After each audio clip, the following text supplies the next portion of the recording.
The Steadfast Tin Soldier. Once upon a time, in a far, far away land, there lived a family and a little boy.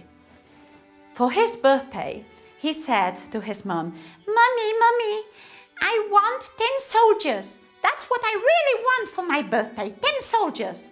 So his mother said, well, if you behave, if you are a very, very good boy, I will get you a nice box with tin soldiers inside. So this little boy was very happy. Oh, I hope I get tin soldiers. I hope I get tin soldiers. So one day, when it was his birthday, he got a beautiful box with tin soldiers. There were 12 tin soldiers.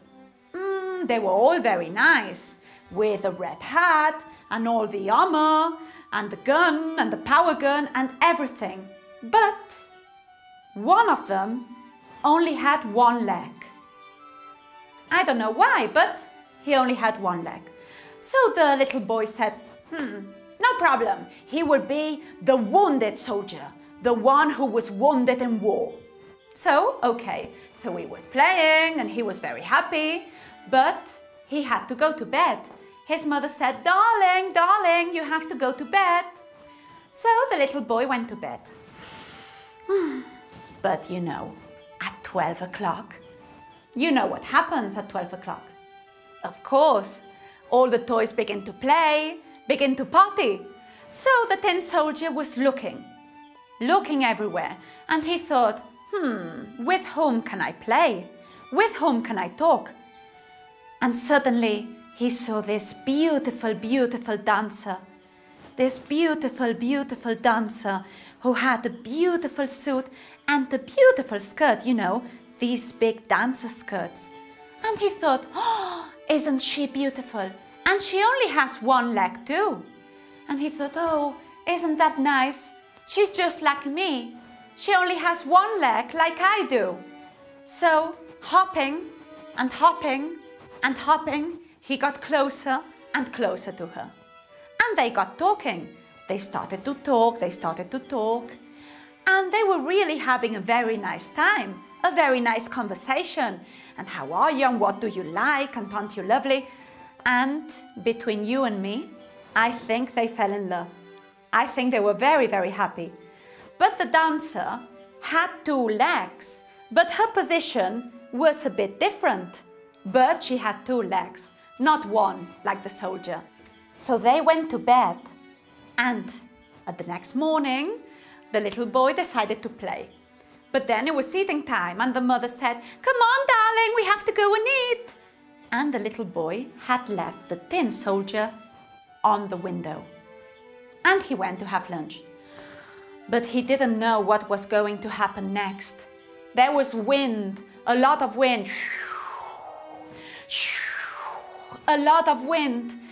And there was a big strength of wind, and that soldier fell off the window, and he fell, plonk, and he fell on his head where there was a little bit of sand. And it was so scary for him. And two boys found the soldier, but they were not very nice boys. They said, oh, what's this? It's a tin soldier, but it only has one leg. That's not cool, that's not cool. And the other boy said, you know what? We can create a little boat, you know, with paper, a paper boat, and let's make it sail on this little bit of river from the rain. Let's make it sail. So that's what they did. They got the little soldier, they put it in the little paper boat, and whoo, he started sailing through this little bit of water, through this little river. And you will never know what happened. This got through the sewage. You know, sewage, where there is a lot of mess from all the houses. He got into the sewage, and finally he went into sea, and into the sea, and he started seeing fishes and a lot of different things.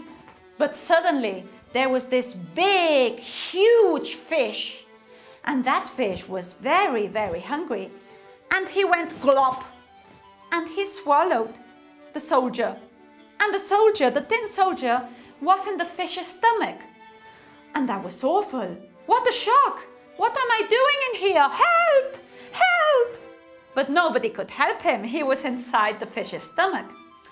But suddenly that fish saw a worm. You know a worm? A slimy little insect that you use for fishing. So there was a worm, and that fish swallowed the worm and went glop. But that worm belonged to a fishing rod. You know a fishing rod? To fish? That fishermen use to fish? So that fisherman was very happy. Oh, I have a fish! I have a fish! So he got it up and up and up, and he was very happy. He had this very, very big fish in his hands, and he would sell it at a very good price in the market. So you will never know what happened. You know the little boy that we were talking about before?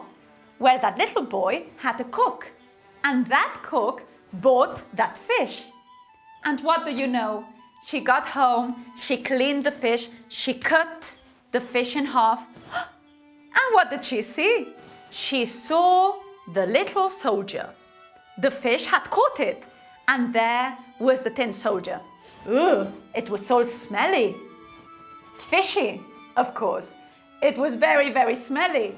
And he told the little boy, "Oh, darling, look, I have found your tin soldier." And the little boy was so happy. "Oh, it's fantastic, it's fantastic."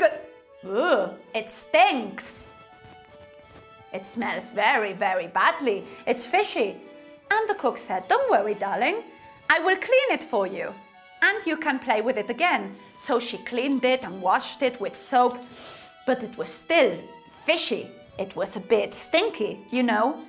So she decided to put it, to let it dry beside the chimney. And the dancer saw her tin soldier. You know, the tin soldier who she's in love with? And she went to him and she danced, and she danced, and she danced. And she got to him and she said, "Oh, my darling, I'm so happy to have you back."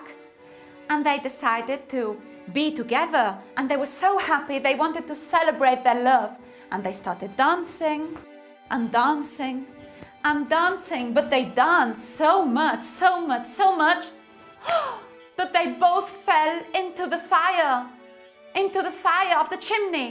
So first fell the soldier, and then fell the dancer, and they both were there within the ashes. You know, the ashes, what fire creates, you know, the ashes. And they were all melting, melting, melting and melting because of the fire.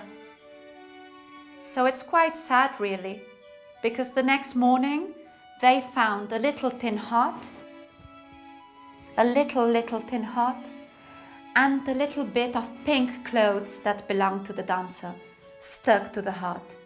So at least they disappeared together. But it was very, very, very sad.